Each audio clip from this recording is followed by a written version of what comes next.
Alright. My name's Mike. I'm an alcoholic. My sobriety date's June 7th, 2013. I'm originally from right outside Boston, about 10 minutes outside a city called Medford. And, I went on a long string of treatments in sober houses back home for a couple of years. That was my thing. I'd relapse, I'd go back, relapse, go back, without ever getting any amount of time sober. Most I could ever get was 3 months until all the heat was off and I could go back to doing what I wanted. Got to a point where I was homeless, sleeping on benches in December in the snow. Couldn't go to my family's house, had no one to go to. And one day, I stopped at my mother's to get something to eat, a home-cooked meal. And she said that the last thing she'll ever do to help me is send me to this treatment one more time in Florida. And I wasn't sure. I wanted to go. I like staying in Boston. My family was there. My comfort zone was there. But it got to a point where the options were running out. This is basically my last one. So I went on a plane on January 27th. And I went to treatment in Florida. And stayed there. It was a 3-month treatment, longest treatment I ever did. And while I was in there, I hit the ground running. Got my sponsor in treatment, was doing step work in treatment. Trying to write good intentions, but priorities weren't where they should have been. And the same story as it was, just different state. Met a girl. So all my focus went away from my recovery into my own personal feel good now, instant gratification type stuff. And it was near my end of the treatment, and my sponsor at the time, I was going over, I gotta leave soon. And you go, I'm gonna go to a halfway house, I'm thinking of this one. And he goes, from what I've heard of it, I don't recommend it. The one I went to, I do recommend. And I asked him where he went, he said, this place, Healing Properties. And in my head, being in Delray Beach, Florida, I thought you just had to be near Atlantic Ave was the place to be, so it'd be all right. And he said it was near Atlantic Ave, so okay, I'll check it out. And I went there, I toured, I met the property manager, showed me around, told me what it was about. And I liked it. It was small, but not too small. It was near the Atlantic Ave, it was near the beach, and the most important thing at that time for me was that it was cheap. It wasn't super expensive. And my priorities were so far to the left. I didn't know what to do. And I got there, and it was I did a good solid month. I was there looking for a job, hanging out, out of treatment, and by doing no recovery whatsoever for the past 3 months, and now another month, I relapsed. And I had a conversation with someone that worked there, and he told me that this disease is going to kill you, Mike. You know that. And I said, my answer was when. Because I'm good at it. I don't want to live like this no more. I was just hoping to just go out and not have to deal with this problem. And, I had to pack my bags. So I was ready to live behind the corner store across the street. And I was resigned to the fact. I said, oh, okay, I made this mistake. I made these choices. I'm going to go out. And through the grace of God, or God working through this person, allowed me to stay. Bunch of requirements I had to meet. One shot, and that was it. So I said, okay. And the next day I was on the phone with my friend, and I was supposed to fly back home to present my friend with their year. and another broken promise. So I called her, said congratulations. But guess what? We get the same sobriety date now. And she said, what happened? I told her, and me feeling sorry for myself, I'm telling her I don't know what to do. I don't want to feel like this anymore. All she said was, you know exactly what you want to do. You just don't do it. You refuse to do it. She hung up on me. And that was the lowest point in my life. That came off. Family has wanted nothing to do with me, and they're 2,000 miles away. I had no one to turn to. I had no support because I didn't reach out. So I made a phone call. The only number I had that I met a person, the only number I had a person in recovery that wasn't at my halfway house, I found in a bag. And I called the person. He was from Boston. That's the only reason I had his phone number. I figured we gotta stick together. And I called him. I told him I'm doing good. Poor me. Did the whole sob story. And he said, I'll be right there. He sat me down in the courtyard at the halfway house. And he said, I know you want to do it your way. He's like, but just maybe we can do it the way they wrote it out, the way that we do it. We might have a different result. And that was like a game changer. You know what I mean? He took me through the book, sat out there for about 4 hours. We did steps 1, 2, and 3 right there. And he's like, all right, now the fun starts. And being at Healing Properties, like while this is all going on, because I'm the type of person that I like to see it. Like, you can tell me something, but I want to see it. And being around guys, I was lucky I was in a great house. 5 other guys that were all doing what they were supposed to do. And it made me want to do it because I saw good stuff was going for them. I want that. They're laughing and smiling, and I'm sitting over there smoking a pack of cigarettes an hour, feeling miserable, but they're loving life and having fun. So I'm like, what do you guys do? Like, we do this. Okay. And they took me around. They took me to meetings with them, took me out to lunch, introduced me to people. Also, while my sponsor's doing the same thing, taking me to meetings, introducing me to people. And I started to, like, feel better. You know what I mean? I wasn't walking on eggshells all the time. I wasn't holding on my seat, counting the minutes, the seconds to get another day sober. And by doing that, along with the step work with him, like, everything changed. And when I say everything changed, like, life wasn't awesome. I didn't have a job for a long time. I could barely make an ends meet. But my family started talking to me again. I wasn't stressing out over everything.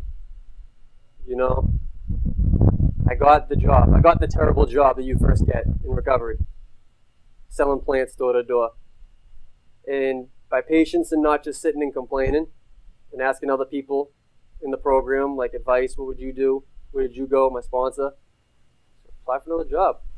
Do something. It was all about me actually opening my mouth and taking a suggestion and go move my feet. Because I can sit and talk a big game. But if I didn't have the people at the halfway house that I lived with and that worked there, and my sponsor all calling me on my nonsense and challenging me to do something, I'd still be in the same place. And slowly but surely, I got another job. Still terrible, a little bit better. Toughed that out, got another job that I've been at for 2 years at a hospital, which I enjoy. I started after about a year. I was at Healing Properties for 17 months, and I was in no rush to get my own place, get the girl, get this, that, and the third. Right around about my 5th, 6th month there, I was just riding the wave.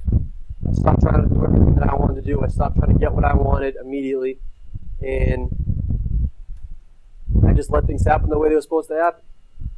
You know, I was 17 months I wouldn't trade for anything.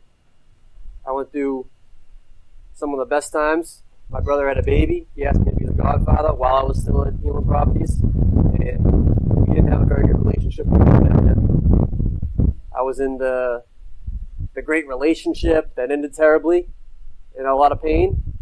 I was at Healing Properties when it happened, and who did I have surrounding me was a bunch of people I lived with that were my friends that got me through it, and I could bounce stuff off them, pick me up, told me to go out there and do what I'm supposed to do. And jump back into it even before. Started really towards the end of my stay at Healing Properties thinking about what am I going to do now?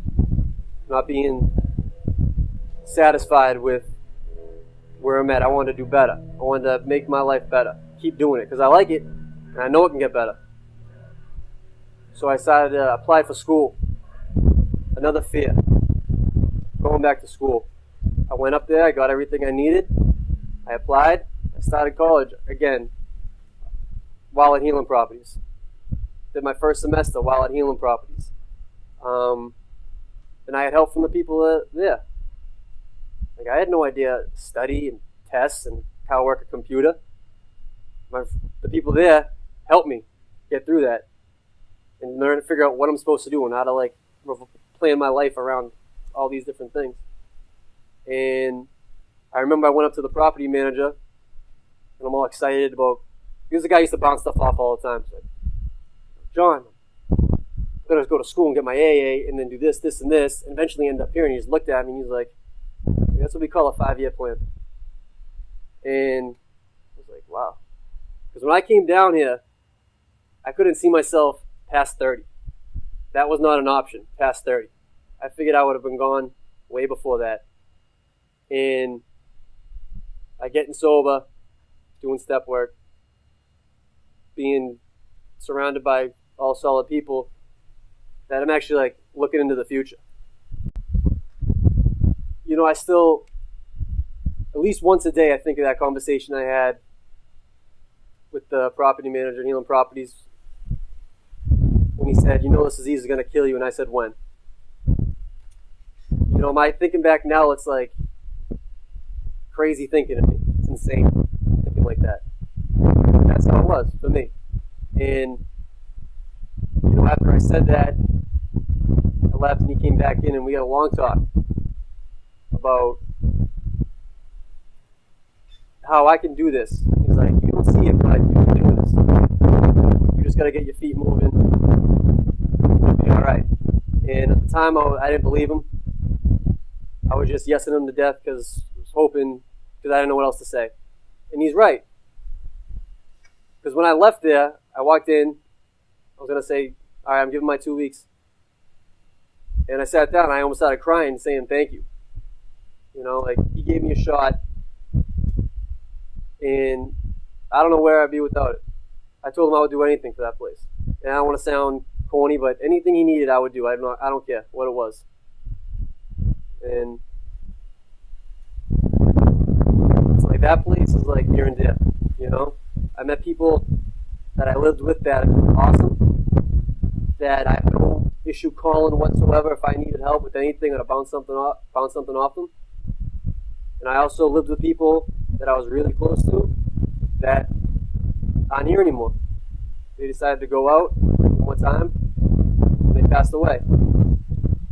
And both of those things are constant reminders for me to keep doing what I'm doing.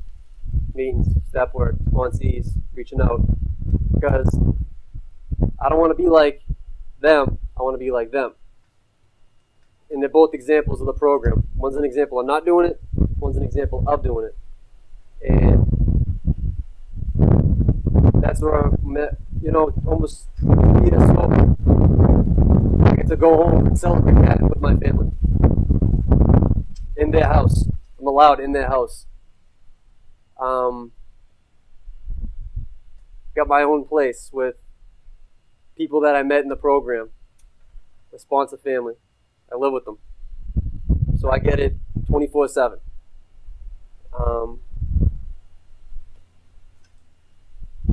I get fired up talking about this because since I was a little kid, I never saw myself going anywhere. now I see like the whole big picture. I don't see it, but I know it's there. I'm just looking for it, and I'm just gonna keep doing what I gotta do.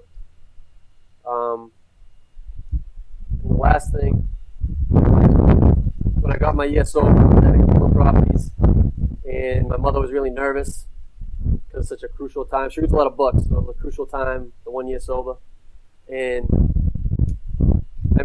I told her my year date was a month later because I was going to go up and surprise her. Because she said she'd be happy with a year and a day, then she can sleep. And I went to the guys at the office and I'm like, you think this is a good idea? They said, do it, you're good, go. Okay. And a year and 366 days sober, I snuck up behind my mother at a restaurant, put my arm around her, and said, you want a year and a day, here you go.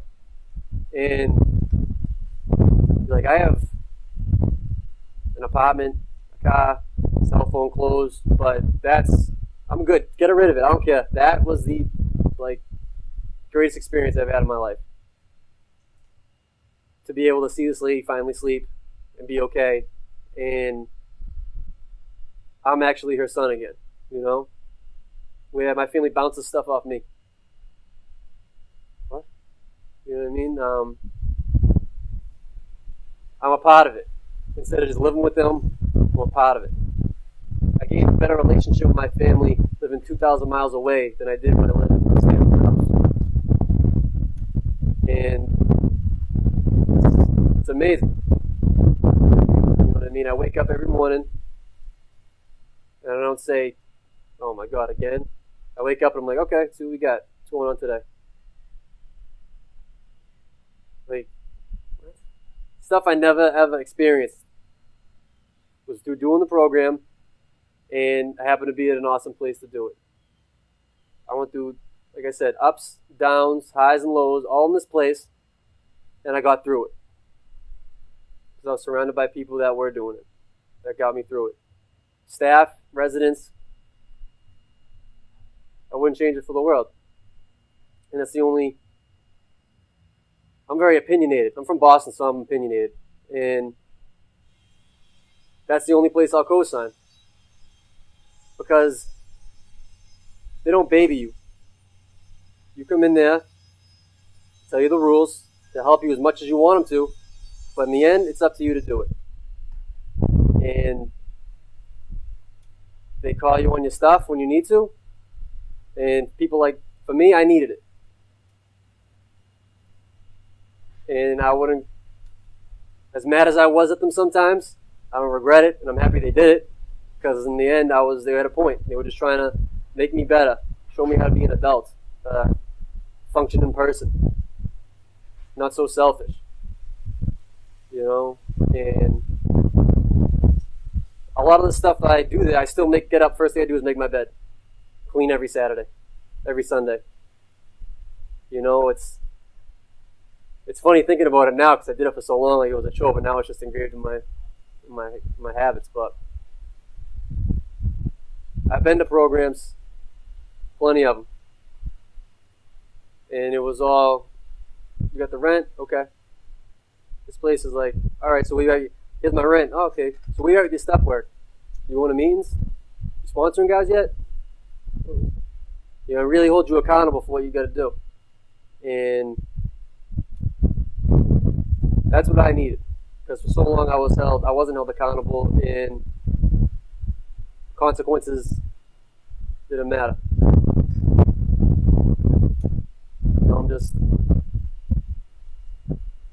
I'm basically 25 years old. I started to grow up in the place. I was a kid, 25-year-old kid when I got there, and I started to grow up the 17 months that I was there. Still got a little bit more to go, but that's where it started for me. And yeah, I'm just forever grateful for that place. They don't do it like that anymore. Type of place is what I'm trying to say.